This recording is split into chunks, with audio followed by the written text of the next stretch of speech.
Selamat siang, perkenalkan nama saya Beatrix Putri Maharani dari kelas B mata kuliah Bisnis Internasional. Di sini saya akan menjelaskan materi yang telah ditugaskan, yaitu tentang manajemen sumber daya manusia internasional. Berikut penjelasannya. Yang pertama, pendahuluan. Efektivitas organisasi sangat ditentukan oleh sumber daya manusia yang dimilikinya dan bagaimana mereka dikelola. Penggunaan yang efektif dari sumber daya manusia di suatu perusahaan sangat ditentukan oleh kebijakan strategis dari pucuk pimpinan perusahaan. Kebijakan tersebut terutama adalah bagaimana mengubah sumber daya manusia menjadi modal perusahaan atau human capital. Sumber daya manusia yang diperlukan baik untuk kegiatan bisnis domestik maupun bisnis internasional. Perusahaan memerlukan karyawan manajemen dan karyawan pelaksana. Memperoleh karyawan pelaksana untuk bisnis internasional umumnya tidak menjadi masalah, karena praktis semua negara di dunia mengeluarkan peraturan bahwa karyawan pelaksana hanya dapat diperoleh dari penduduk di negara tersebut. Bila kualitas karyawan pelaksana di negara tersebut tidak memenuhi syarat, baik keterampilan maupun kepribadian, dan terutama etos kerjanya. Yang berikut, rekrutmen dan seleksi. Dengan pendekatan ini, semua keputusan praktis dilakukan di kantor pusat dan semua karyawan kunci manajemen dan teknik di negara tempat usaha menggunakan warga negara asal atau home country nasional. Adapun kekurangan dan kelebihan dari pendekatan ini. Kekurangan dari pendekatan ini adalah karena manajer dari negara asal tidak mengenal dan terbiasa dengan budaya dan bahasa di negara tempat usaha. Kelebihan dari pendekatan ini antara lain merupakan sarana untuk melatih pengembangan karir mereka. Kelebihan yang lain adalah lebih mudahnya komunikasi dengan pusat dan sering dapat merupakan wakil dari kantor pusat di negara tersebut. Yang kedua, polycentric staffing policy. Dengan pendekatan ini, semua karyawan kunci manajemen dan teknik di negara tempat usaha menggunakan warga negara tempat usaha atau host country nasional. Kelebihan dari pendekatan ini, yang pertama, bahwa host country nasional lazimnya tidak akan menghadapi masalah dengan budaya dan bahasa di negaranya sendiri. Yang kedua, masyarakat pada umumnya juga lebih dapat menerima keberadaan perusahaan asing tersebut, karena para pemimpinnya adalah orang lokal. Yang ketiga, hubungan dengan pemerintah dapat lebih erat sehingga mempermudah operasi perusahaan di negara tersebut. Kekurangan dari pendekatan politik ini adalah kemungkinan terjadinya konflik loyalitas dari pimpinan lokal tersebut bila menghadapi masalah yang menyangkut konflik antara kepentingan perusahaan dengan kepentingan negaranya. Yang berikut, eugenetic staffing policy. Dengan pendekatan ini, maka karyawan manajemen dan teknis akan dipilih dari host country nasional dan third country nasional. Adapun kekurangan dan kelebihan dari pendekatan ini.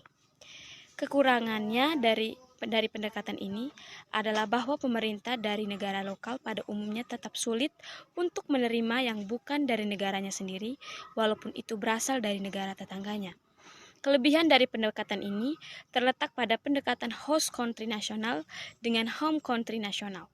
Hal ini baik dalam budaya maupun biaya. Yang berikut, geocentric staffing policy. Dengan pendekatan ini, strategi manajemen sumber daya manusia cenderung untuk konsisten di seluruh anak perusahaan, mengambil cara yang paling baik dari manapun juga yang dapat diperoleh di antara jaringan operasi perusahaan di dunia, tidak berdasar pada praktik di kantor pusat yang diadaptasi ke lokal. Selanjutnya, kita masuk pada pelatihan dan pengembangan. Yang pertama, home country nasional. Pelatihan lebih banyak pada keterampilan bahasa dan pengenalan dan pemahaman budaya negara target. Sering karyawan tersebut dikirim ke negara target untuk memperoleh pengalaman langsung kehidupan negara tersebut. Yang kedua, host country nasional. Pelatihan dan pengembangan mereka yang akan ditempatkan di negaranya berbeda dengan pelatihan dan pengembangan bagi negara asal. Hasil yang ingin dicapai adalah mereka mengenal sejarah berdirinya perusahaan.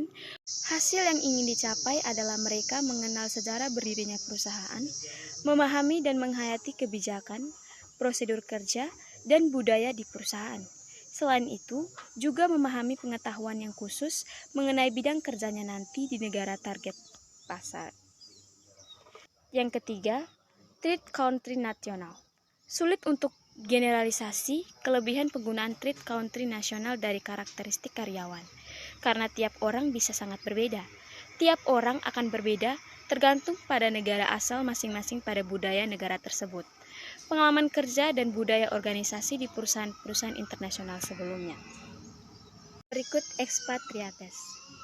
Yang pertama, expatriat adalah seorang yang bekerja dalam kapasitas sebagai manajer atau tenaga teknis atau skilled worker dan tinggal di luar negaranya sendiri.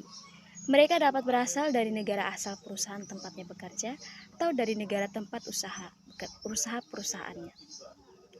Biaya yang digunakan untuk menggunakan expatriat sangat besar relatif terhadap penggunaan karyawan dari negara tempat usaha.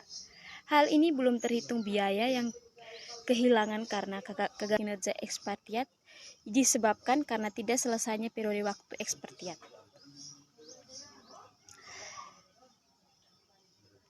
Ketiga, permasalahan yang dihadapi dengan menjadi expatriat tidak mudah. Antara lain disebut sebagai culture shock yang terjadi karena seseorang pindah dari lingkungan dengan budaya yang biasa dihadapinya ke tempat dengan budaya yang sering sangat berbeda. Hal ini membuat expatriat tersebut mengalami out of sight, out of mind. Expatriat mengalami ketidaknyamanan dengan emosi dan jasmaninya, serta perasaan disorientasi dan kebingungan yang membuat mudah mengganggu kehidupan dan kerjanya. Berikut kompensasi.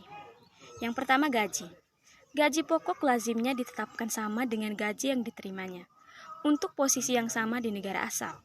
Oleh karena itu, praktik gaji pokok ditetapkan sama dengan gaji yang diterimanya di negara asal akan wajar bila penugasan lebih tinggi dari cost of living lebih rendah dari negara sendiri. Bila cost of living di negara penugasan lebih tinggi dari cost of living negara asal, maka lazim untuk menetapkan gaji pokok sama dengan gaji pokok manajer dengan posisi sama di negara penugasan. Yang kedua, tunjangan. Tunjangan merupakan pembayaran untuk kompensasi ekspatriat untuk biaya tambahan yang diperlukan untuk hidup di negara penugasan.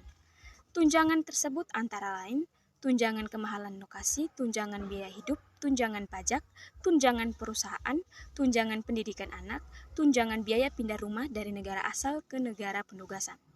Yang ketiga, bonus.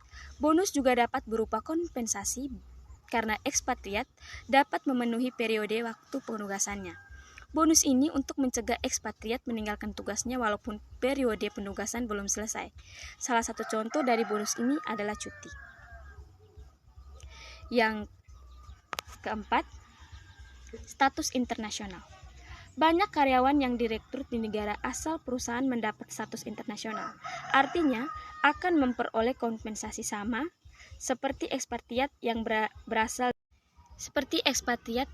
dari negara asal. Hal ini berarti bahwa walaupun yang bersangkutan itu dari negara third country atau bahkan dari host country, selama mendapatkan status internasional, berarti kompensasinya setarakan dengan ekspatriat dari negara asal perusahaan.